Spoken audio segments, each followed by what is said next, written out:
Hey guys, do you know what day it is? Day 3 of art camp. Are you excited? I'm so excited. Yes, because I have got a lot of my friends here today and they are very anxious to share with you. And we're going to be learning about different artists and different cultures and different skills. You are going to have a blast. So I can't wait any longer because the suspense is killing me. So if you're ready, I'm ready. Let's go. I'll see you in a little bit. Bye.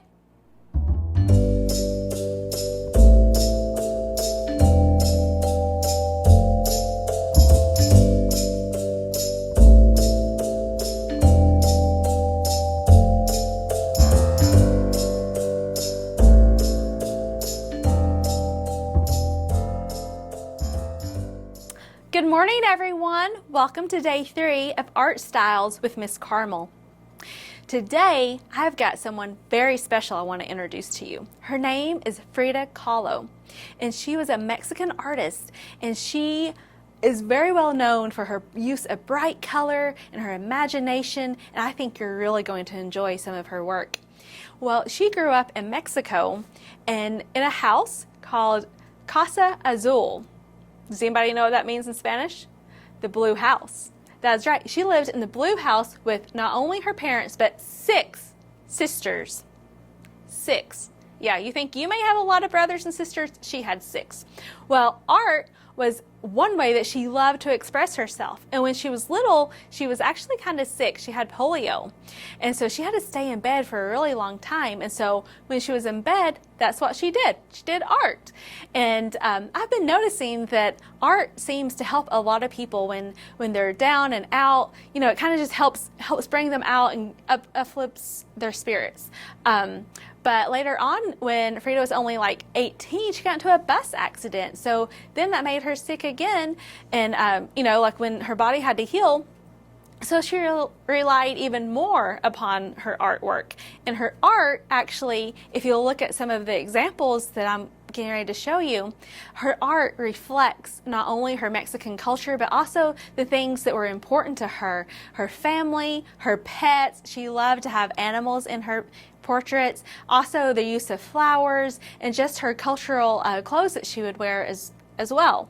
So I would like for you to actually look at this picture with her parrots. Do you see them? I know they have got such beautiful feathers. It's almost like you could reach out and like pet them. They're kind of so fluffy, but look at how the feathers are ruffled compared to her classic smooth portrait-like style. So you see how like you could have 2 different styles within a painting? I know she accomplished a lot. She had a great hand at this. As you can see in some of her other work, she did reflect her culture in her work, also as well as things that meant something to her. Some people tried to label her as a surrealist artist, but Frida didn't really like labels and she didn't want to be a surrealist artist because she said, well, people are only painting dreams and I paint my own reality. But when she was seeing what was going on in her life, she also used symbols. You know, remember I told you she was kind of sickly when she was younger? Well, if you see some of her portraits, like with a thorn necklace, you'll see, you know, that kind of represents pain, but you'll also see butterflies and flowers on top, and then her cats. So although that, you know, she had some parts of sadness, she also had some parts that gave her joy and love and life, that she really just enjoyed it a lot. So I would like for us to take all of those expressions that she used in color and flowers and pets and all of that to make our own inspired work by her. And remember, inspired means something that prompts you to do something, okay? So like we're not going to make something just like her, but we are going to make some inspired work. And so just like with her use of colors, we are going to make recycled plastic flowers. I know. And look how vivid the colors are in these. And I can tell you there's a process they go through and that brings the color out even more. So I need you to get your day 3 bag, okay? And I need you to get all of your supplies out. So you have your list of all the things you need right here. And then you'll also need your scissors that came in your overall bag, and then your paint. I think it's from day 1 that you'll want your paint from, okay? Because you're going to use it a little bit later on your terracotta pots. So first, you're going to take your plastic cups. You've got 2. If you have any other sizes at your house and clear, you're welcome to use those as well. Because recycled art, you just use from what you have and what you've found. You don't go and get new things, you get things that have already been used. Except I promise I didn't drink out of the cups that I put in your bag. Okay, so you're going to take your marker or your Sharpie actually, so don't get on your clothes. I hope you have a smock on or something. And then I just want you to start coloring it. And make sure you really color that center part of your cup, because that is where you're going to put your glue when it all gets done for your stem, okay? So you can color any color you want. If you have other Sharpies or anything at the house, you can use those. Even if you think the colors don't show up well on your cup, once they get done with the process, they will show up, I promise. So, and make sure you go all the way from the top to the bottom. You can go in any order you want to go in.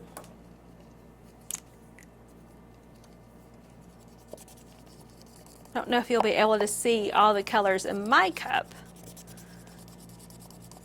but I think you'll be fine. And make sure you don't want to leave any blank space, okay?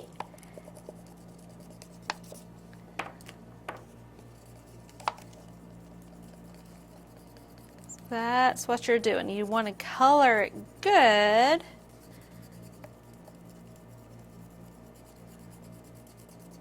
And if it takes you a minute, don't worry about it. We're all in this together. So you can pause the video and you can color your cups whatever color you want and however you want to. I'm just kind of doing mine in just a plain sheet of color, but if you wanted to make some designs, you can do that as well. Okay. Remember, you want to get all the way in there, okay?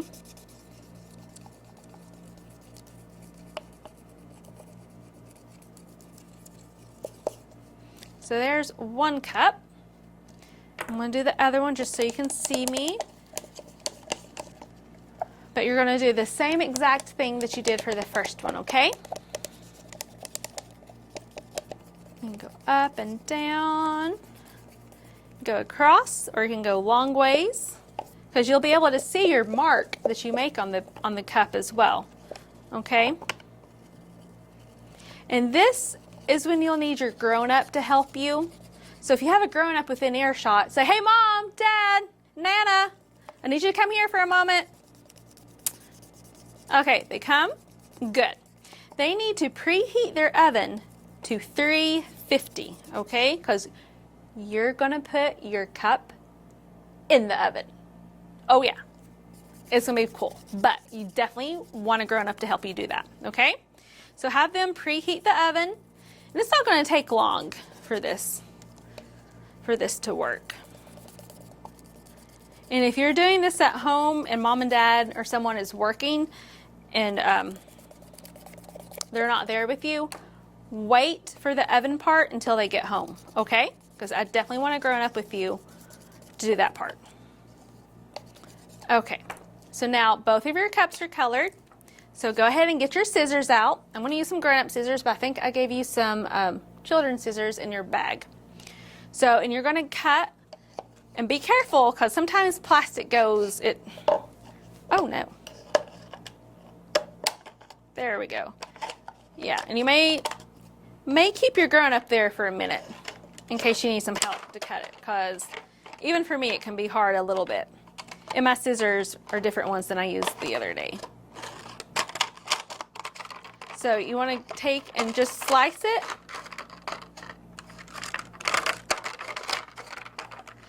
And the more you slice it, the more your petals, because that's what your petals are going to be the cup, okay? See how it kind of looks like a flower already?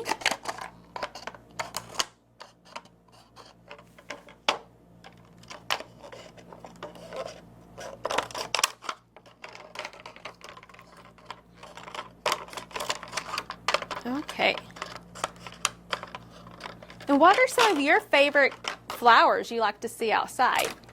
Maybe if you're still coloring your cups, you can think of the flowers that you like to see, and then you can color them the same way. Yeah? Okay, after you get your cups cut and you have as many petals on there as you want, I need you to get some aluminum foil from home, from Mom and Dad, and then you're just going to get a piece. I just got some that was too long, so I just folded it up and smashed it down. And then you just put your cups on here, and you'll take it to the oven with your grown-up, and you'll put it in for only 1 to 2 minutes. And just so that you'll not miss anything, stand in front of your oven and turn the light on so you can see what happens to the cup, okay? Because there's actually some science going on here. Science and art, no one ever thinks of it, but they get along really well together, and they do a lot of really cool things. So your plastic is going to melt down, okay? So with your grown-up, go over to the kitchen. You can pause the video and put this in and stand there and just kind of watch it in the oven, okay? And you may want to like open a window, or because it could smell just a little bit. I mean, not too terrible, but it's going to smell a little bit, but you'll be okay. Okay, here we go.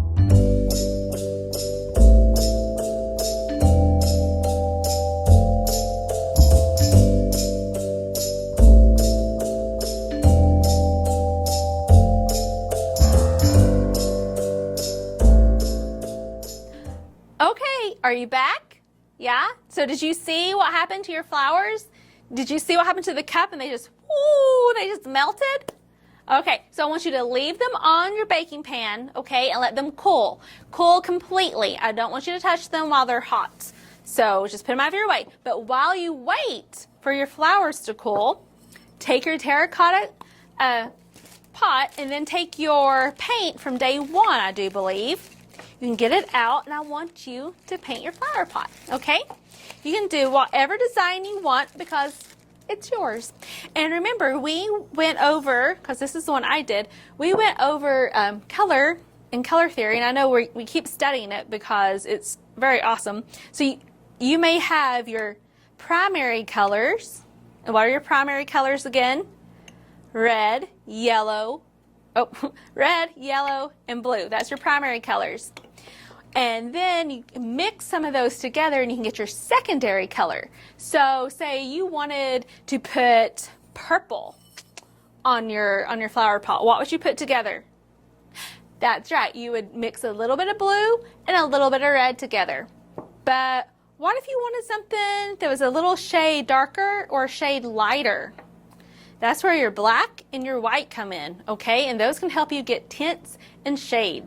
So let's take your paintbrush and go ahead, and I'm just going to mix some right here because that's already cool, so I'm not touching anything hot. But I'm just going to open up all my paint. And remember, this is acrylic paint, so do be careful. Okay, yellow and blue. Maybe some black. And some white. Okay. So whatever you want to put on your flower pot, you can. If you want to put a yellow sun, go for it. Because what do flowers need to grow?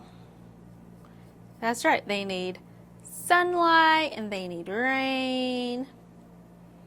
Now, if I wanted to make, there's my yellow sun, my yellow circle. But if I wanted to make orange rays of sun on my flower pot, what would I need to do? Can someone tell me? That's right. We'll put a little bit of yellow down here. I don't know if you can see it, but that's all right. Put a little bit of yellow. And then I'm going to get a tad bit of red. Boop. And then I'm just going to mix it. That's right. And this makes my secondary color orange. Orange is a secondary color. And then I'm just going to put my rays of sunlight, because my flower needs lots of sunlight.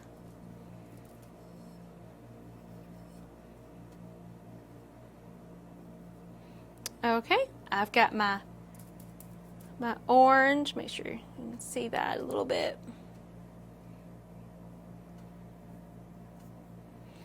And what else is going on in my flower pot? What about some clouds? I like some clouds. Do a little boop, almost like an M, and then make like a little, yeah, and then if I wanted to, I want to add a little bit of white and kind of mix it, and that way you can see what's going on. Remember, we've talked about shading. So on the bottom and on the edges is darker. The middle is lighter. So there's some clouds. And there's one. What are you all putting on your flower pot?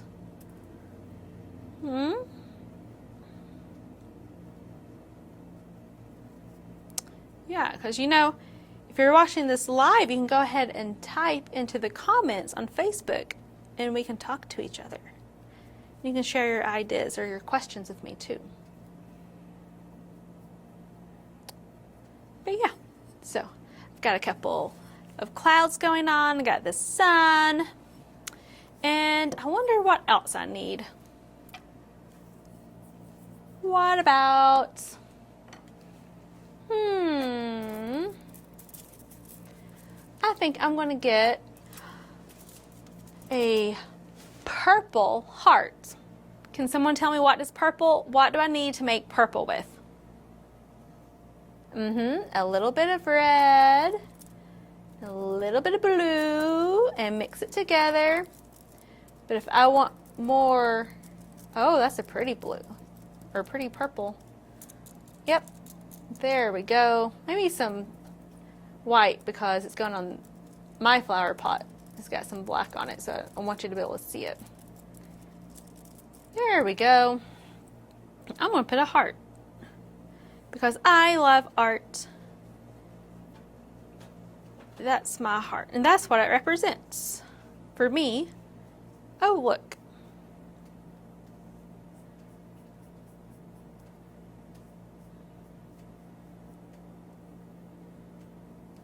Okay, and there is my heart.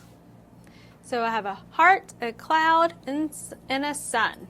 So just trying to have a sunny day. Okay, so friends, remember when your flowers are completely cool, that means they're cold almost. Like then you can touch them. And I'm going to turn this one over, and on the back of it, you're going to get your glue, and you're going to put down your glue on it, okay? And then you've got a stem. So that's what these little green things are. And I just want you to put the flat part on it, okay? And again, you'll have to let this rest. And you may, I had to do this. I put it up against the cooking sheet so that it would stay level. Because you might have to find a place to let it stay level at, you know? So that it will stay there. But that's what you're going to do. And there's the second one. Okay, friends. Well, once your flower is completely dry and you got the stem on it, you can put it down into your flower pot once that's dry too. And then you'll have a little ray of sunshine that you can just place all over the house. Or you can even give it to a friend if you want. Well, I hope you've enjoyed your time with me today and you enjoyed learning about Frida and her use of color and her use of flowers and animals and just things that inspired her in her life to create. Well, I've got a friend coming up now who's going to tell you about the ultimate creator. And I'll see you in a few minutes. Bye, friends.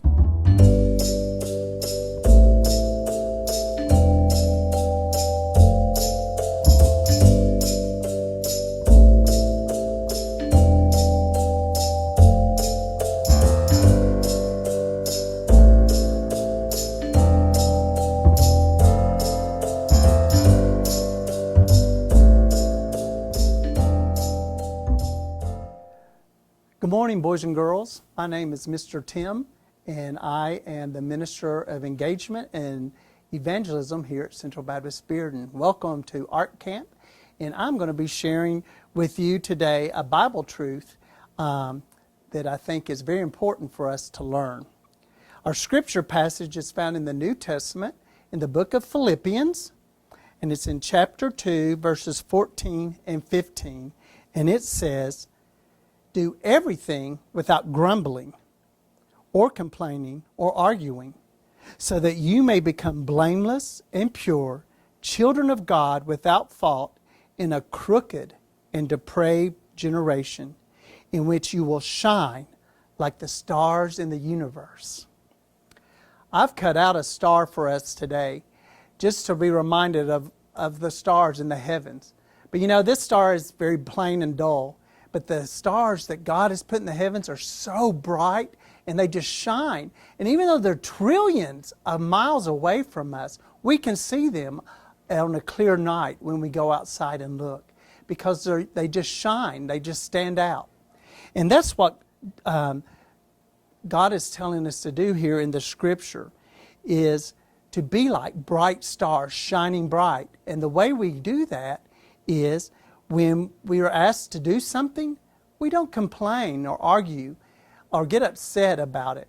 We do it. And we do it with a cheerful heart. And when we do that, we shine out like a bright star. You know, do you ever complain when your parents ask you to maybe clean up your room or put up the dishes or do your homework? Or do you ever get mad or get in arguments with your brother or sister? Or do you, kind of disrespect your teachers sometime when they ask you to do something at school? What Jesus is saying here is that we need to do that happily and don't complain, because everybody else around us will be complaining, and we will stick out just like a bright star in the heavens. And people will look at us and see something different. And that's Jesus in us, because it's hard to do. It's hard to not complain sometimes when it's something we don't want to do or we're doing something more fun. But when we do, when we don't complain or argue, we shine. And that shine is Jesus living in us. And that'll draw other people to Jesus. And that's what God put us on earth to tell others about Jesus. So tonight, if you're able to, and it's a pretty night, go out and look at the stars as they shine. And think about how you can shine for Jesus by not complaining or arguing. And let the happiness of Christ in your heart shine through. Let's pray. God, we thank you so much for loving us, for sending Christ to die for our sins.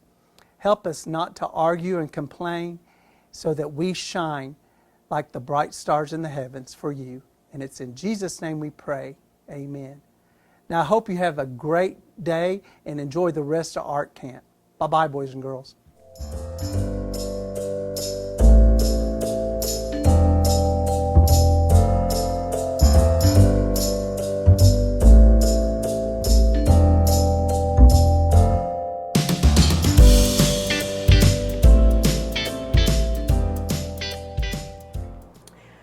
Okay, welcome to another day of Art Camp. I'm Miss Lisa, and I'm glad to welcome you to my lesson on watercolors.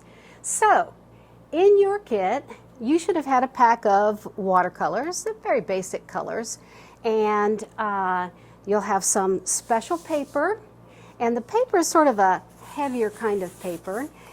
You'll have at least one large piece, maybe more. I'm not exactly sure because we haven't packed the kits just yet. But on that large piece, I want you to pull it out because we're going to explore watercolor techniques. And the first thing I want you to do is to use some masking tape and tape it to the table. Do you see how kind of rumpled this is? We have to use quite a bit of water with watercolors, and so taping this down to the table is going to help us make our different squares and keep the watercolors in place. Plus 2, it's going to try to help keep our paper from getting too wrinkled. So the way that we do that, you should have in your kit some type of tape, and make sure that you're working on a surface that it doesn't matter if it gets a little damp underneath. So don't pick Grandma's antique wood table. Make sure you've checked with your mom and that you are in the right place, because you're going to want to leave this tape down for a while because it takes a little bit of time to dry. So if you're going to need to eat dinner there later on, don't pick that place. Pick a different place. So I want you to pull out enough tape to tape off your big piece of paper and tape it to the table. Now this is just to explore technique, so it doesn't have to be perfect. So don't get too worried if you don't have the angles just right. And I don't know that you can see it on my piece of paper, but I'm going to show you why we're going to do the next thing. Maybe right here you can see I didn't do this step because I was in a hurry when I was making this. And so when I pull my tape off, it sort of ripped the paper. So what you want to do is you want your tape to not be quite so tacky. So this is when you get to do the la bamba, la bamba. You want to take your tape and you want to just take it and put it on a carpet or maybe a t-shirt like I do. And you know all that fuzz that comes out in the dryer? It puts little fibers on there, and actually a carpet works really, really well. So do that until it doesn't feel quite so tacky. And then we're going to divide our paper here in half. Go ahead and put it down. Make sure you get lots of fiber on there though, okay? And like I said, a carpet's a good place to do that. Remember, while you're doing this stage, you can pause the video until you get yours ready. So, I'm going to do the same thing with this piece of tape, and I'm going to put it on my pants. I'm going to get my steps in while I'm doing this, and once I feel like I have enough fiber on there, I'm going to put it down the middle of this piece of paper. Now I'm using blue so that you can see.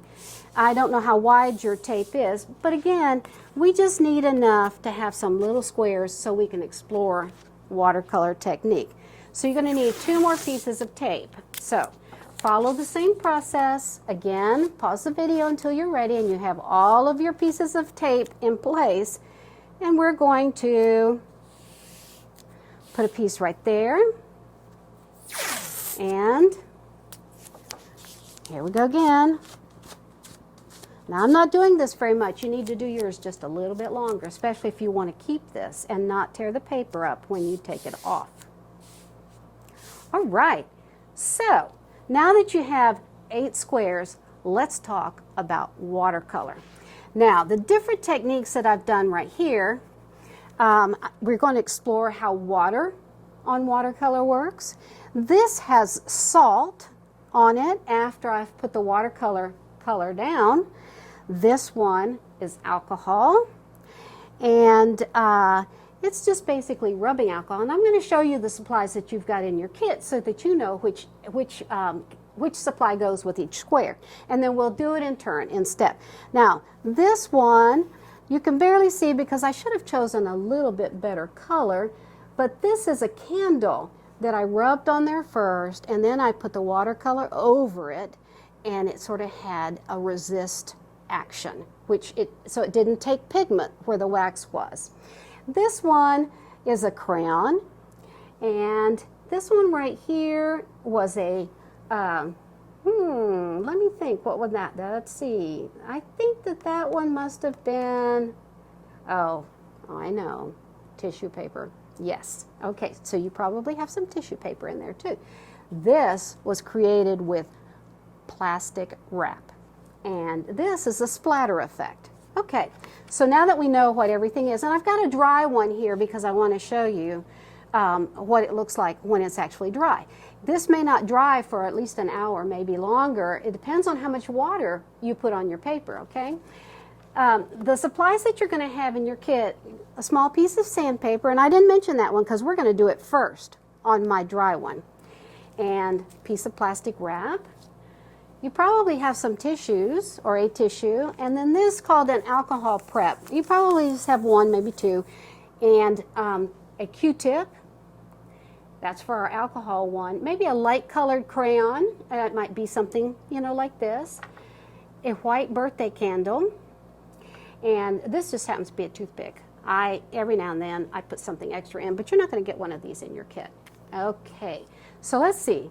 You also have your watercolors, and your brush. Now I'm using a little bit different brush because I needed something a little bit bigger so that you could see what I'm actually doing. But you should have a brush, and feel free, if you have your own brushes at home, to use your own brush if you want to with your watercolor kit. Okay, then here I have my dirty water, and I have my clean water, and I'm going to also be teaching you how we're going to create these flowers. And I know some of you are not real crazy about flowers, but you can use that same technique like on a Christmas tree. Now, I know it's the middle of June, maybe getting ready to be July, and it's really hot out there, and the last thing you want to do is think about Christmas, but these would make great cards for Grandma and Grandpa.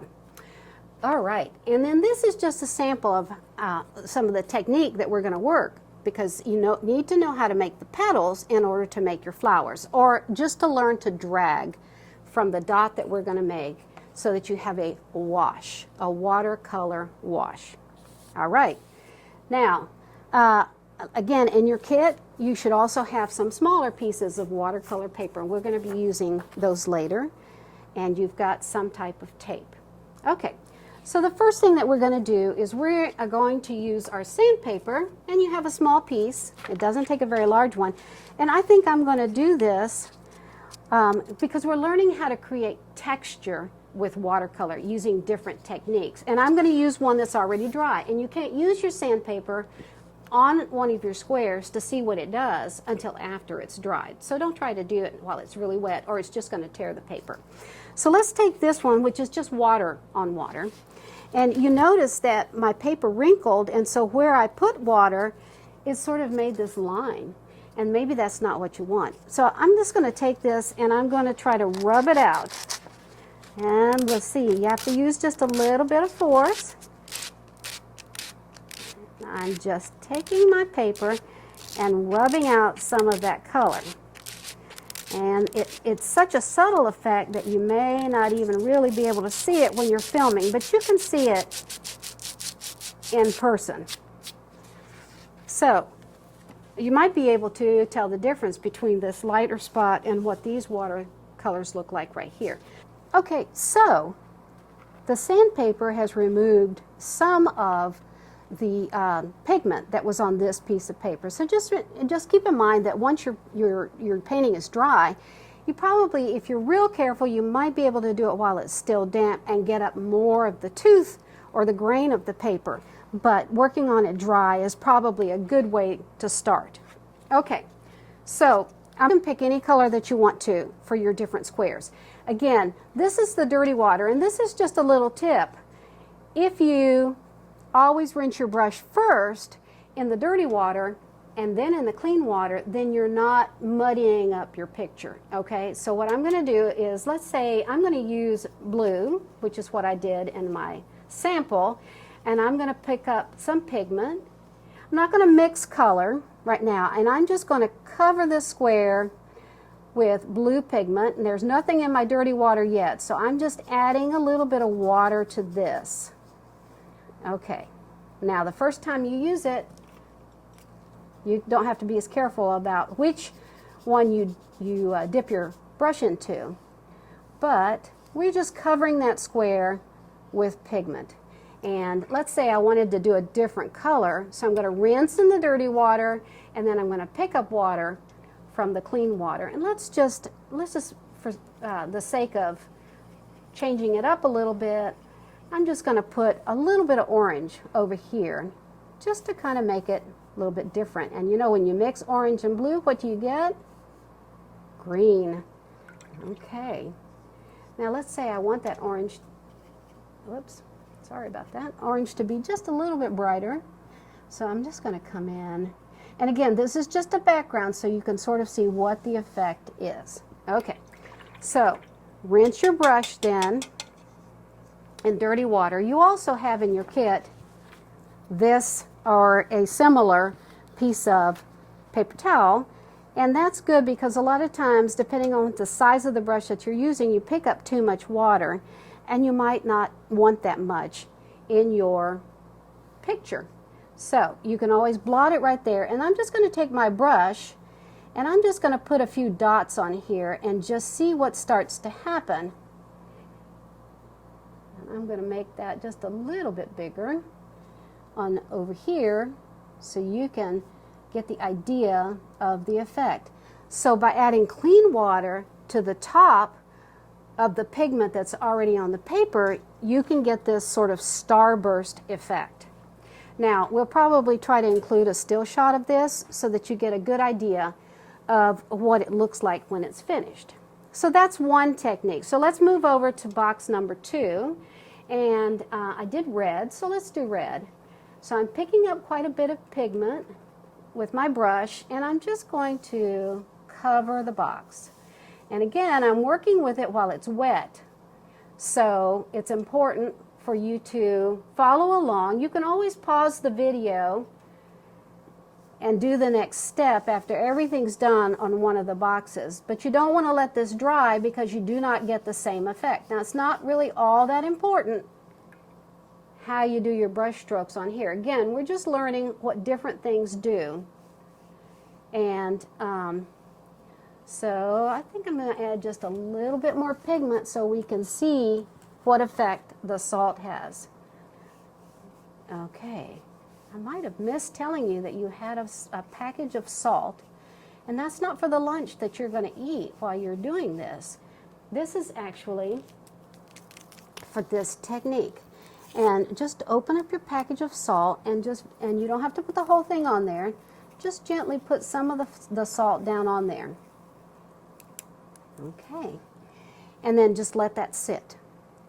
And you'll see in this technique right here, the salt sort of pulled pigment to it.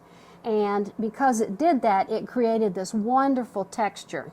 I put a little bit more pigment down on this one, but this salt effect should be a wonderful effect too. Okay, we're going to move on to box number 3, and we're going to use the alcohol prep for this one. So I'm picking up some clean water, and I'm going to make this one green like I did in my sample. And I'm going to put just a little bit more water and pigment down than I have in the last couple of ones. And let's see, make sure I get clean water. The dirty water and the clean water is just a way to keep you from having to go and empty your cup all the time. Now, if you don't forget and put your brush down in the clean one, it should last the whole lesson. Okay, now I went back in and I just picked up a little bit more pigment, and this is still wet, so it's just sort of evening out like that. Okay, be sure you're not working too dry.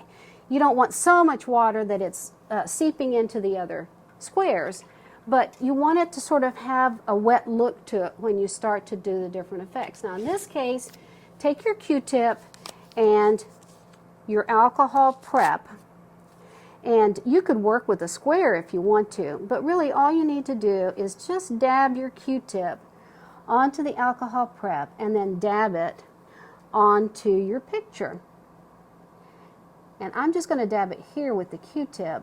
Now, you may have alcohol at home, but do not use it without Mom's permission. Now, I'm going to take this alcohol prep, and I'm just going to drop a drop on there so we can see what kind of effect that has. I didn't do that on this particular one, but I don't know. It's pretty awesome. It's so awesome, I'm going to put another one on there. And when we get a still shot of this, well, it may just have had one. Nope, there's 2 more drops. Okay.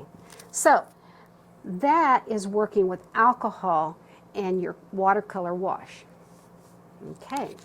Now, the next thing that we're going to do is we're going to take a birthday candle. And this is just wax. You can see I've already used the end of this one. Actually, this is a used birthday candle. And just think about what you would like to have underneath. I just did some swirls. Now, I will say this.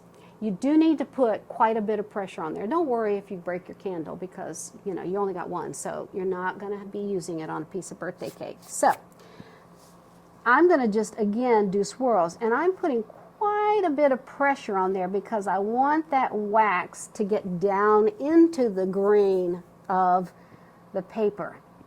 And I'm just making like a curly Q, and I just broke my candle. So, hey, see, it was forewarning. Now, we're going to take our brush, make sure It's clean. Put it in your clean water. And I'm going to use this orange. I may add some red to it if it doesn't show up very well, and just put a wash over the top. And you should already start to see the areas where your candle is, it will not pick up pigment. It will resist it, and that's what we call a resist technique. And go ahead and cover the whole page right there. And you know what? I think that just to get it to show up really well, I'm going to add just a little bit of red pigment to it, because I think you can really get an idea then of what it looks like.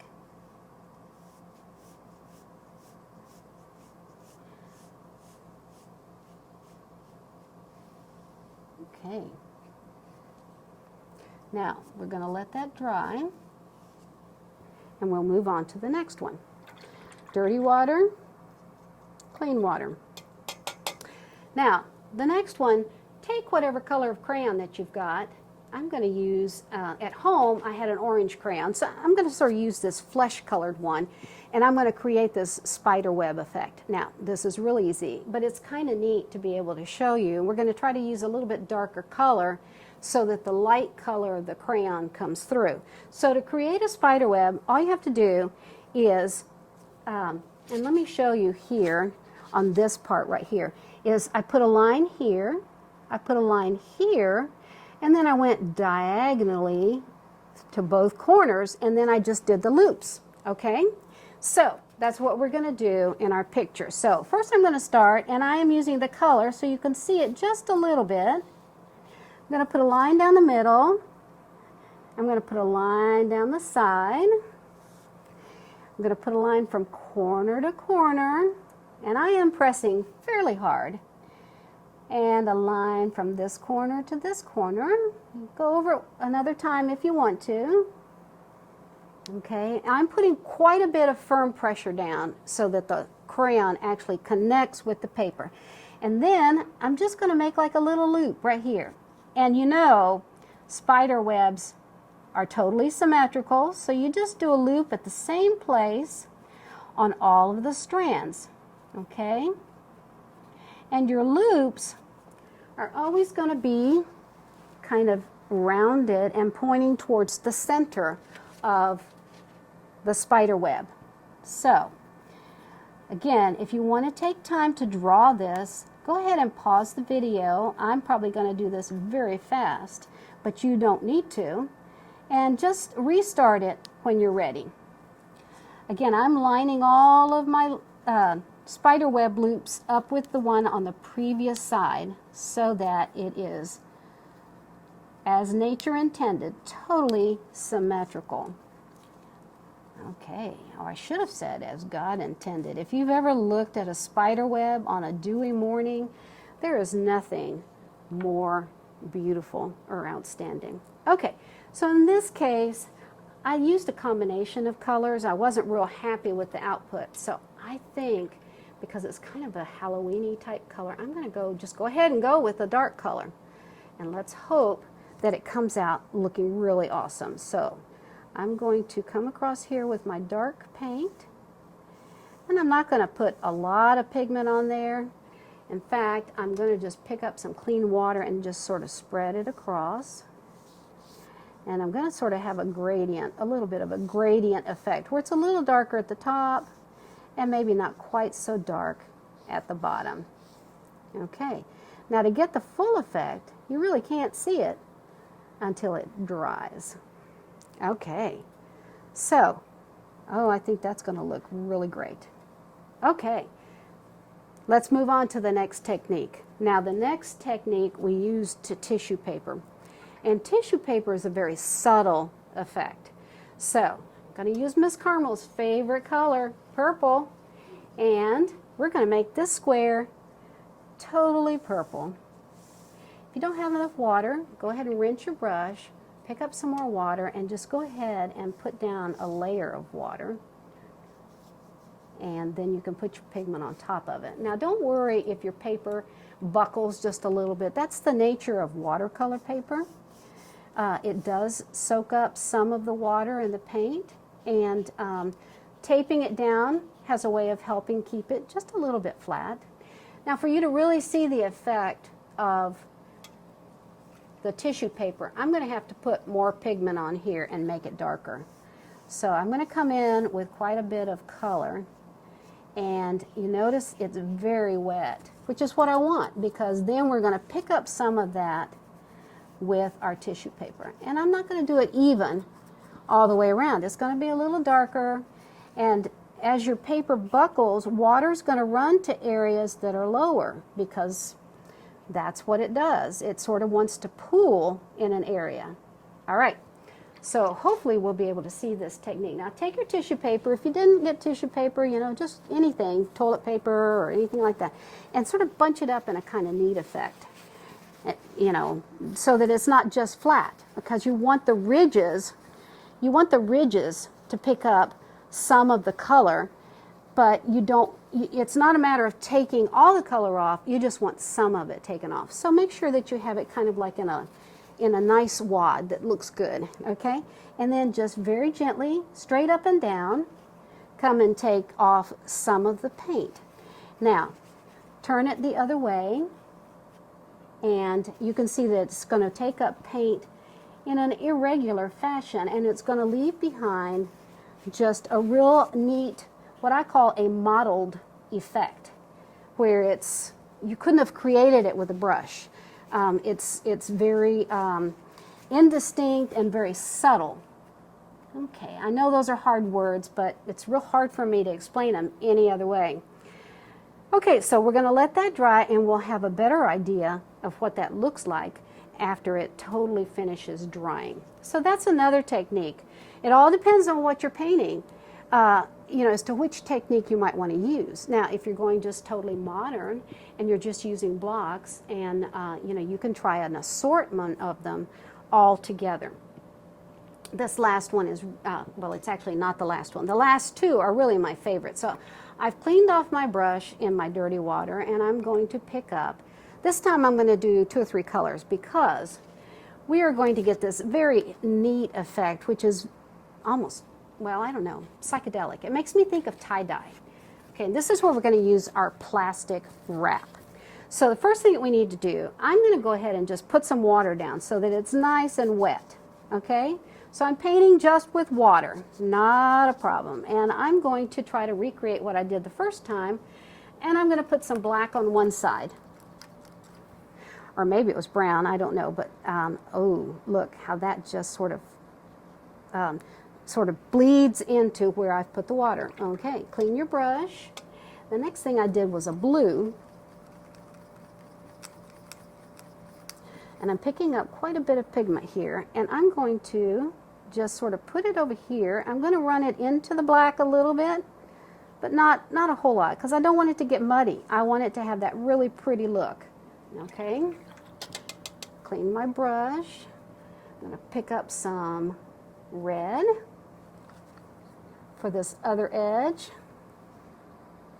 and I'm going to just put some red over here, and then I'm going to put that starburst of orange right there where it's white. Okay, and then we're going to do something really neat, and this is where it's important for you to be able to leave your picture down until it's totally dry. Okay, I'll leave that in my water there. Okay, so take your plastic wrap. You probably, it doesn't take a big piece. This is maybe a little bigger than I need. But what I'm going to do is, and actually, I'm going to maybe tear a little bit of it off because it is pretty big. Okay, it has to cover your picture. But what you want to do, don't get it in the one up above. Just lay it down first of all, and then just take it and sort of bunch it. Okay? And make sure that it's not going to be in your way for that very last picture. And just leave it there.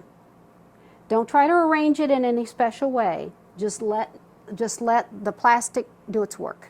Okay, and that one has to dry at least an hour before you take it off to see what you get. This is what I got when I made it. But I didn't peel the plastic off until at least an hour had passed.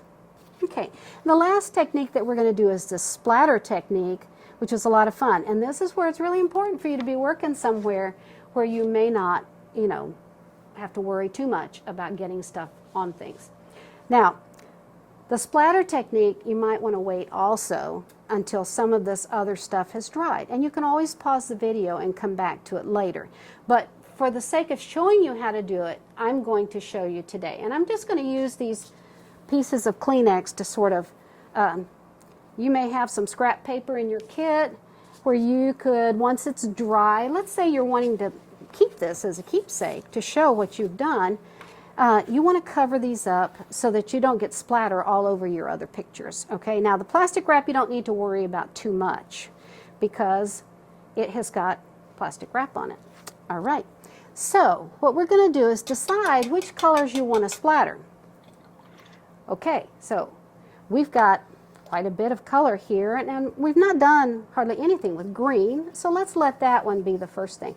Now in this case, you're going to use your finger as a thing to splatter with, or you can take a pencil, or you can take another paintbrush and you can knock it up against that. But I just like to use my finger because I can get it way down low here.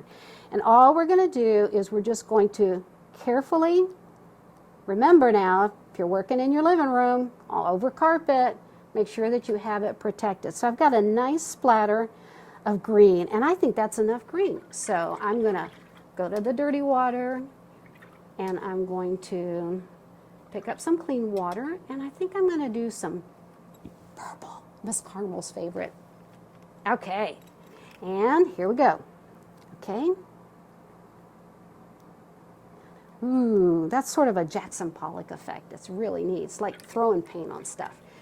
But it's also just totally random, and so you don't really know what you're going to get until you try to do it. Well, let's just add, and depending on how wet your brush is, if you find that your splatters are really a lot bigger, then you're probably using just a little too much water if you don't like them that size. I'm just going to add some blue, and then we're going to put in a nice bright orange for a luminescent effect. Okay. So, dirty water, and you notice I've got splatters all over the place here. So, you know, before you start, you might want to protect your work surface. And here's this really pretty orange, which I just about used up. Okay, here we go. And I'm just going to put most of it up in this corner. You know, one thing that you can do too, if you're worried about your colors blending too much, is let each layer of splatter dry first before you put your next layer on top of it. Okay, so basically those are the techniques. So we went through, I'm going to uncover this. We went through water on water, and I showed you also on the completed one about sandpaper and how you can go back. And actually, let's just see what happens to sandpaper on a little bit damp. This is dry, but it's still a little bit damp. So we could take that and just see if we can create texture with it. Oh yeah. So that, when we take a picture of that and show it to you, you'll see that you've cleared out some of the blue pigment and you've got this really nice texture showing up underneath. We did the salt, we did alcohol, we did the wax resist color, and my swirls are showing up really nicely. We did the crayon, and it's really interesting, but where we just pull the wash, actually the spider web shows up a lot better. So maybe you don't need a whole lot of pigment. And this is why you do techniques, so that you can see how the paint reacts with your paper and the mediums that you're using. By mediums, I mean wax or crayon. This was the tissue paper, and this creates just a very subtle wash.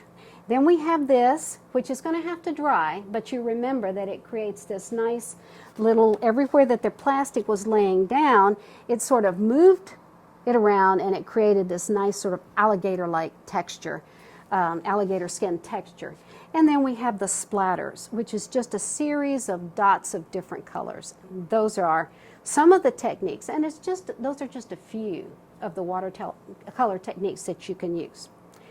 Okay, now I'm going to take a minute to clean up my workspace, and then I'm going to show you how to make the flowers.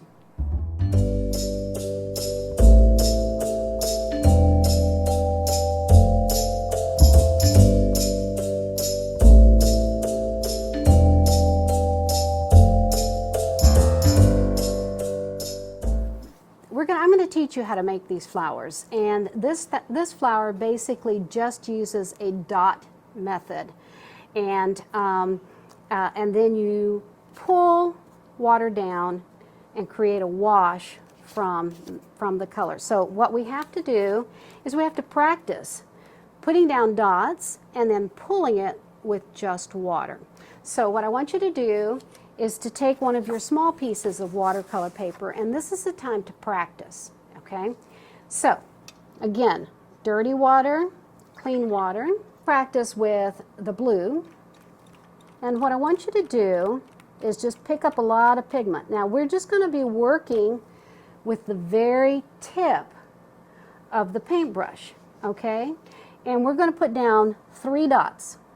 Dot, and you see it's sort of a round dot, a dot, and a dot. And I'm just doing that so that we can practice pulling down petal washes using the same color. So I want you to totally clean your brush, and all you're going to do is pick up water. Now, you may have to practice with how much water it takes.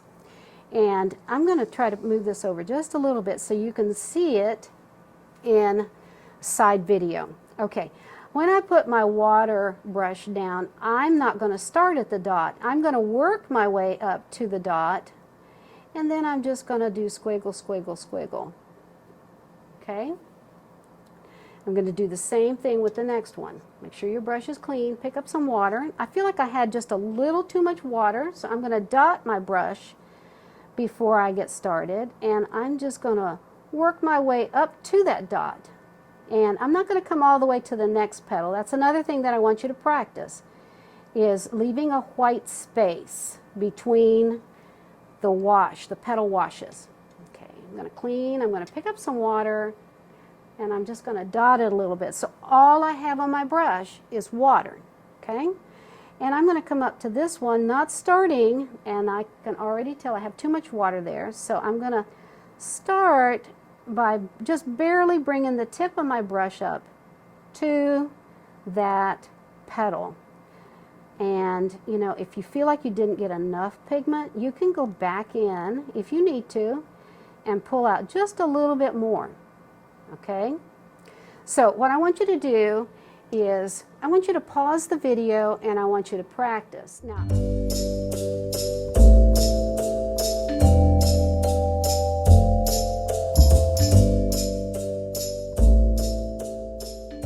so now that you've practiced 4 or 5 of those, okay, again, pause the video and practice. I'm going to show you how to do the stem. And again, you just want to work with the tip of your brush. Your stems can be any color that you want them to be. I think for this case, I'm going to mix some paint, and you know, you can use just a white dinner plate. This is all non-toxic and washable. So, or I just used the top of my palette container just to pick up some color, just because I feel like this green is so bright that it doesn't, you know, the stems don't need to be quite like that. So in teaching you how to do a stem, I want you basically, and sometimes I position my brush with my little finger down. I know some people drink their coffee that way, but this helps me keep my brush from getting too close to the paper. And I'm just going to go down, and as I get close to the bottom, I'm going to make kind of like a rounded thing. Because I feel like stems, if I have a flower here, I feel like stems are not all the same width from the top to the bottom. And so I think a rounded area at the bottom is neat. Then I'm just going to take this and I'm going to just pull up a little leaf, or you can do it this way, where you come down and you just sort of put a little leaf in there. Now don't worry too much about what the color's doing. The paper's going to soak quite a bit of that up. And this is really a neat effect when you have these varying degrees of color in your stems, because again, stems are not all solid colors. So before you move on to the card, you should practice doing this. Again, you're going from a very small thing to actually putting pressure on your brush. I'm going to show you one more time. Okay, and I'm not going to pick up any more pigment. I'm just going to go here from the top, and then as I get closer, I'm just going to put a little pressure on my brush so it sort of fans out. Okay, and if I want that to really be rounded, I can just come in and fill it in. And then the leaves are just going to be little things off to the edge. So I'm just starting really small, but I'm blending it into the stem like this. Again, you want to keep your piece of paper flat because it'll run otherwise. You want to always work on it flat. So after you've practiced at least a whole page, and don't worry about mixing them if you need to, because this is just to learn the technique that you need to create these flowers. Okay, pause the video until you're ready for this part, okay? Once you're ready, take one of your cards and decide ahead of time, like in this one, I made the flowers fairly large. I thought it would be easier for you to see. And this is a combination of orange and brown. These are just purple, this is just red, and this is just blue. The orange didn't show up very well, and I was afraid that you wouldn't be able to see it on the video, so I added some brown to it. So that's why it looks like it's got two tones. But in this case, I think we're just going to make 3 flowers. That's good to start with. And think about colors that go well together. Yellow in a wash is going to be really, really hard to see. So only use that if you're going to be adding it as an accent. Okay, so dirty water, clean water. And in this case, I really love this purple, so I'm just going to go ahead and make the purple one. And I'm picking up quite a bit of water because I'm going to start with my dots. Okay, my flower is going to be about right here, so I'm going to do dot, dot, and they're fairly close together. In this case, I think I'm going to put in 4 dots. If you need to bleb it up just a little bit, you can go back in your dots and just, you know, you're dipping your brush back in there so that you can add just a little bit more color to it. Now, remember how we practice pulling water down on this practice sheet, okay? So, we're just painting with water now. We're not picking up any more color. I don't want to have a very wet brush, so I'm using my very absorbent paper towel, and I'm going to go, remember, not into the dot until I just have the tip of my brush right next to it. And then I'm just going to squiggle, squiggle, squiggle out. Squiggle, squiggle, squiggle out. Again, if I don't feel like I've picked up enough color, then I'll just come back and get just a little bit more. And it's okay for it to be just sort of random because the petals aren't necessarily all perfectly shaped, okay? Again, dirty water, clean water, and I'm going to make sure that it's not too wet. And I'm going to move, this is not taped down, and it doesn't need to be, so I'm going to move it around so I'm working well with it. And I'm bringing my brush up to it just barely, and I'm coming down the line here so that I can leave a white space between my flowers. Now I'll show you on the finished product. It just adds a little bit of white in the wash that is just totally awesome. And so if you put them together, it doesn't look as nice. Okay, so in this one where the flowers are smaller, you can see that I've left this white space, and it gives this illusion that these petals are separate. And it just enhances the look. And it adds this really interesting line between the petals. So be sure you're not pulling your water into both of the petals. Okay, so let's see, I cleaned my brush. So I'm going to move this around so I'm working in the right direction. And I'm just going to pull a little bit of color out here. And again, I'm leaving a white space. I'm not getting too worried about the color amount of color I'm picking up. I do want it to be enough, so I do go back in if I need to and just pick up a little bit more. And I'm not drawing a straight line, I'm just making squiggles.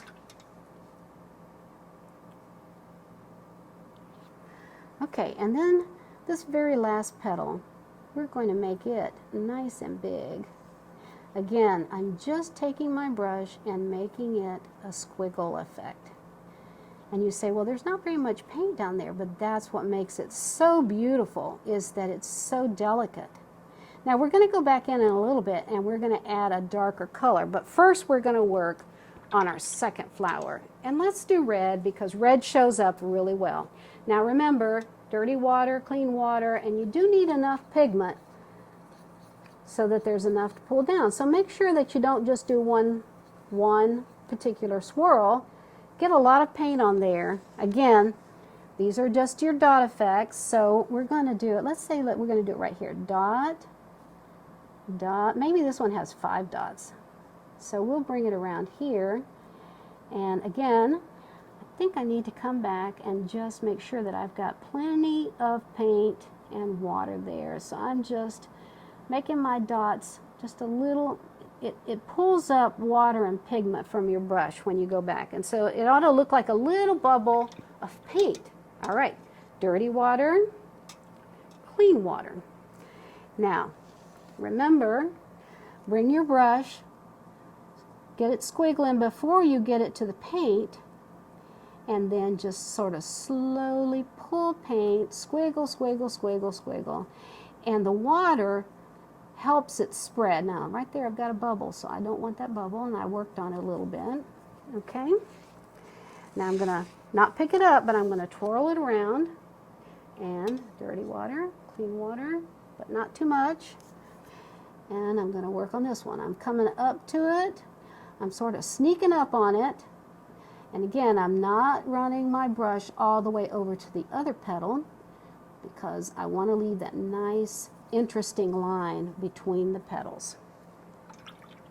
Now continue to do that until you've finished your flower, and you can pause the video as you're working and then restart it as you get to a point where you're ready to move on to the next step.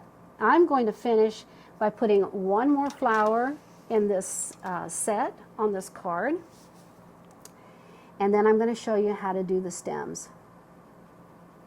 Okay, so as I work, think about how beautiful color is and watercolor, and how God gave you the ability to see things in color. And you know, watercolor, you can be very bold with your painting, but it's also a very delicate medium, and so it's great for things that are sort of otherworldly, ethereal, heavenly. Like these flowers are so delicate looking, and a wash really lends itself to that type of painting. And remember, you know, a lot of what we're doing is just painting with water. So that makes it totally awesome. Okay, now as that dries, you're just going to have this wonderful, very, very subtle effect. Now, let's do one blue flower. Again, it may take you longer, and that's totally okay. Pause the video and get your flowers in place. This is the same technique. Blue dot, blue dot, blue dot, blue dot, blue dot. Okay. And I'm going back in and just making sure that I have a good bubble of blue paint there. Okay, now it's fairly close to this other flower, so I want to be careful that I don't muddy them up. And I'm going to do that by working on this side first. And I'm going to sneak up on this blue dot with my brush, and I'm just going to squiggle, squiggle, squiggle, and maybe this petal is behind the other one, so I'm not going to bring it up very far. Okay? Dirty water, clean water, but not too much. Sneak up on this dot and just grab a little bit of paint and come right up next to that other petal, but not right on it, because they'll merge if you get too close. Okay? And I'm also being careful not to go into my red flower. Okay, as we're looking at this, we might want to think about where the stems are going to be and how we want to draw those. And also think about, do we want to put a dark center to make this really pop? You know, if you had some gold paint, You can always mix media. It doesn't have to be all watercolor. You could put some gold dots in here, maybe with a gold magic marker. If you just wanted to make it, I don't know, give it a little bit of bling. Little bit of bling, that doesn't hurt anything. Okay, here we are. We're sneaking up on the last couple of these blue dots. And I'm coming up next to this petal. This, you just almost can't go wrong with this if you're just very gentle and careful with the way that you use your water. Okay, again, I'm sneaking up on that last blue dot. I'm coming in here, wiggle, wiggle, wiggle. Alrighty then. Okay. Did I hear you say you did want to add dark to the center? Let me show you how we can do that. And I won't do them all, but you can do your own. So maybe it's a brown, or maybe it's a black. Again, in this picture, I did add, I think it was black that I added right here. So, that may be too much for this, but you know, let's just go with black on one and we'll see what it looks like. And what I'm going to do here is I'm going to work on this last one that we just did, and I'm going to put this black dot kind of on the inside of the blue so it sort of fills in. You know, pansies a lot of times have these black faces, and you could just leave it like that. It looks pretty good. Or you can take your water paintbrush, and again, you could just, on top of the blue, you're just going to do a little bit of squiggle squiggle. And it pulls a little bit of that paint. You know, if you have plenty of water on your brush, you don't even have to get more water on it. And this is something, this is a technique that you just need to practice to see how it's going to work. And I pulled out too much with this one, so I'm not real happy with it. So I'm going to sort of blend that. Okay, and here's this one. I'm going to pull a little bit, but not too much. Okay, and that just gives that sort of a focal point, puts that darkness in the center there. Now, be sure you don't have too much water on your brush because it could just go everywhere. Again, we are just working with water, and we're going to squiggle squiggle. And I'm going to pull that down because it needed just a little bit more color. So you could do the same thing on your other flowers with the dark. And you could try the brown and see what it looks like. It's maybe not quite as dark. Now, we practice the green stems. And we practice these right here. So we need to think, where in this picture would we see a stem? We might not see the stem on this flower, but we might see a little piece of it right here. So, and on this one, I think we'd see a stem coming this way and maybe a stem coming that way, and I'm going to have them join. Okay, so I'm going to mix my paint for this because I'm just not happy with this green all by itself. And again, I'm using the top of my tray here just to mix these colors. And I'm putting just a little bit of brown. You could add yellow if you wanted to, if you wanted a brighter color, but I just sort of want this dull looking brownish green. So I'm going to put a little bit more brown. So it's really, and it doesn't take a whole lot, so I'm not worried about having a whole lot on here. Again, we're working just with the tip of our brush. And remember I said that we might see a little bit right here? So I'm going to be really, really careful, and I'm just going to put a little line right there. Okay? And then on this one, I think we're going to see this stem come from right here. And again, you can put your finger down, and it'll help you not put too much pressure on your brush. But then as you get down to the bottom, you want to spread your brush just a little bit. Okay? And you can pick up a little bit more of your mixed paint. Maybe this one actually comes in from right here, starting skinny and getting bigger. Okay, now you don't have to put leaves on it if you don't want to, but it adds a little layer of interest. So I'm going to start skinny and then just join it right here with my stem. Skinny, and then just let it sort of blend into the stem. Skinny and blend into the stem. Skinny and blend into the stem. Now when you get through with your painting, you've done the centers. Isn't that looking awesome? And you guys can do this. This is not hard at all. It just takes a little bit of practice. Just think, if you decided that you wanted a card that you opened up, you would be working with a piece of watercolor paper that's maybe twice this size, but you just paint on one, and then on the inside, maybe you're going to give it to Mom for Mother's Day or something. You just, then write with a really nice marker or a pen and just put your inscription in there. And of course, one thing that you always need to do when you've created something is to sign it. So I don't have a particular signature, but you can come up with one, and that's a good thing, because when you're creating art, you always need to sign it. So I'm Miss Lisa. So I think maybe what I'm going to do is just down here, I'm going to make this part of my painting. And I'm just going to put an L, really small, right there for Miss Lisa. It almost looks like a piece of grass, so you can't tell. But I know then that I did that. There's nothing better than giving somebody a homemade gift. And actually, once you learn to make this, it really is suitable for framing because it's such a beautiful effect. And I'm just doing brown in this while we're talking. But practice with your watercolors. We've given you enough to get a good start with. You don't have to make flowers. Some of you guys out there may think that that's, not really what you want to do.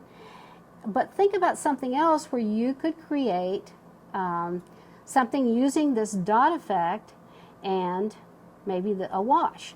So I'm just putting the center on this one, and the brown actually looks pretty nice too. Again, I'm just sneaking up on that circle of paint, and I'm just sort of pulling some down. So and then as it dries, it is going to be absolutely, totally beautiful. You can't go wrong with this technique. So let me show you on this picture that I did. This is all dots, okay? So I put one dot here, and I pulled it down into 3 little separate washes. And then I put 4 dots here of green, and I pulled it down. Now see how I left a line? And then the next one, because it's a triangle, I did like 5 dots, and I pulled them down. And I just made it totally uneven so that it would look like an evergreen. And then once everything, I made this a little bit darker, and it got a little bit muddy, so keep in mind, that you want to make sure you're using a good, clean brush. And a lot of things we're just learning how to do. So I haven't done a lot of watercolors before. But then I just made a little tree trunk, and I did put this red ring because I felt like it needed something else right here. The star is a dot, and this is where my toothpick came in. I didn't add this, but I had just a big dot of yellow paint there, and I just took my toothpick and I took it and I just pulled those colors out. And that's a neat way to make a star. That's kind of a fun thing to do. And then I waited for it to dry. And guess what the Christmas balls are? They're just dots of color. So I just went in, I used the same technique that we used for the making the dots for the center of the flower, where you just hold your brush straight up and down, and then I totally left it like it's, totally flat until it was dry. And this would be, I don't know, you might want to make Christmas cards for your folks and sell them to them. So this would be a way for you to earn some money. And it doesn't have to be Christmas cards, and it doesn't have to be Christmas. It can be just maybe an outdoor scene. So practice with your watercolors. These are not just for kids. You can create some really wonderful effects with them. And remember that it's your world. You can make things any color that you want to, any shape that you want to. Just have a lot of fun. Enjoy art. Friends, well, what'd you think? Day 3? I know, it just keeps getting better and better and better. Well, I hope that you've really enjoyed your time and you've really been learning a lot. And Miss Lisa, wow, what a masterpiece she shows you how to create with watercolors, right? And learning about God and His creation in the sky and how we can be a reflection of His light. Whoa, this day just keeps going. I just love it. And I hope that you've loved it too, and that you will be back tomorrow as we dig in again and learn more about art and how we keep building on the skills and talents that God has given us and how that can be expressed in our words and our gifts to each other. I'll talk to you later. Bye.